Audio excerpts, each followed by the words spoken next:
பாத்திரம் நீ, இயேசுவால் அழைக்கப்பட்டவன் நீ. பயனுள்ள பாத்திரம் நீ, இயேசுவால் அழைக்கப்பட்டவன் நீ.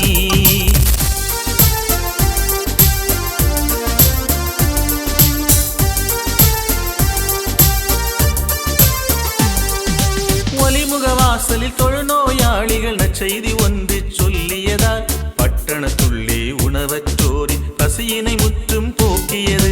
ஒலிமுகவாசலில் தொழுநோயாளிகள் நற்செய்தி ஒன்று சொல்லியதால் பட்டணத்துள்ளே உணவற்றோரின் பசியினை முற்றும்